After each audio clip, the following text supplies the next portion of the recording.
I'm going to draw with a fork today. I think this is going to be fun. Thanks for clicking on my video. If you are new here, please hit the subscribe button. If you enjoy the video, please give me a thumbs up. And if you got any questions or comments, please leave them in the comments down below. And please share my video on your favorite social media platform. So I was sitting at my desk and I thought, it'd be kind of fun to paint with a fork. I'm familiar with hatching and cross-hatching, and so I thought, hey, this would be kind of a neat way to do cross-hatching. Just use 4 tines on a fork. Let me give you some other reasons for it. One of the things that is a big deal when doing AP Studio Art drawing is mark making. The people who judge or grade our portfolios look for what's called mark making, your ability to create marks that are not just functional, not in terms of like getting the artwork completed, in terms of making your picture look like it's supposed to look, representing the object you're drawing, but marks that are also expressive and energetic and engaging. Maybe not necessarily energetic all the time if you're trying to do a work of art that is calm and peaceful, but marks that are expressive nonetheless.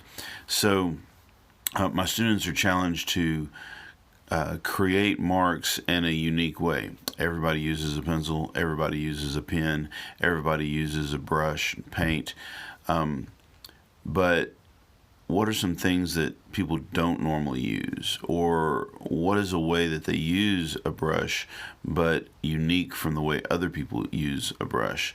And so that's just a small little facet of advanced placement studio art, or just a small facet of art making in general. And so again, I was just sitting at my desk and I had a plastic fork in front of me, and I thought, hey, this would be kind of neat. I had a student there with me when I saw the fork and when I came up with this idea, and she said, well, how are you going to do that with a fork? And so I got my sketchbook out, and I might have made 10, maybe 15 marks using that fork, kind of in a crisscross pattern. And then I was just sold on it. I decided that that's what I wanted to do. So I spent probably about 30 minutes drawing in pencil this picture, this portrait. And then after I got about 30 minutes into it, I really liked the way the pencil looked. I really liked the way the portrait was turning out. And so I decided that I wanted to keep it pencil. So I've actually got this exact same portrait in pencil, because I then took the one that I did over to a light table, put another piece of paper on top of it, and just traced it real quick and kept the pencil outline. I then took that pencil outline and laid it on a table. Actually, first I put it back on my easel and I started trying to draw with the fork on the easel, and it wouldn't work because I would dip the fork in the ink, and then when I would lift my fork upward to start drawing on the paper, the ink would run down the fork instead of running, well, actually it would run up the fork because of gravity, instead of running to the paper, which would have been more in the up position. Anyway, so it didn't work out too well, so I had to lay it on a table, at which time it actually did start to work out right, and it kind of worked just like a regular pen that you would stick in ink, only it had 4 tines that worked at the same time. This got really aggravating in some places, like the nose and the eyes. I couldn't get a whole lot of detail like I have on some of my other portraits with the fork, but it was a challenge, and I almost gave up just shortly after drawing the nose. I mean, I guess I didn't really almost give up, but I thought about giving up. I was like, oh, this is not going to work. There's no way I can get details with this. But I'm not a quitter. So I thought, you know what? It might turn out to be trash, but I'm going to keep on going. I'm going to keep on trying. We'll see what it turns out like. And so I just kept on going. I did turn my fork on its edge every now and then to use the edge of the fork to either sweep more color at one time, or I'm sorry, more ink at one time into the particular area, or I might just use one tine or turn the whole fork sideways and drag it so that it would make sort of a single line.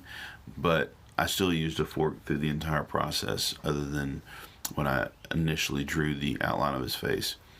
So anyway, it was a whole lot of fun, and like I said, at first it was a little frustrating, but once you overcome the frustration, once you decide to just dive right in, it was a whole lot of fun.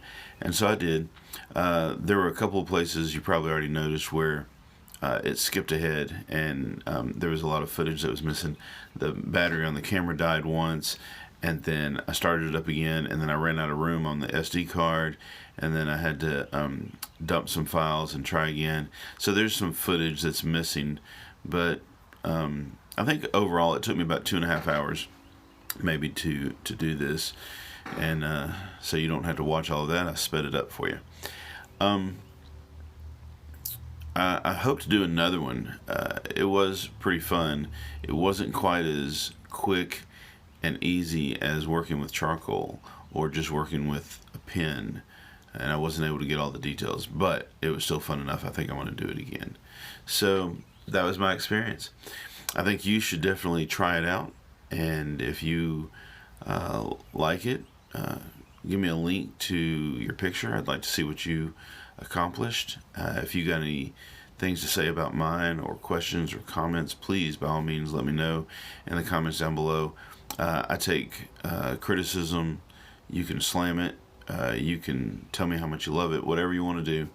I'm pretty open to it. Here's some close-ups of the picture, and again, I appreciate y'all watching, and if you enjoyed it, please give me a thumbs up down below. I need your support, and share this on your favorite social media platform so that I can get more subscribers and more likes, and I can improve, and maybe even put my kids through college with this.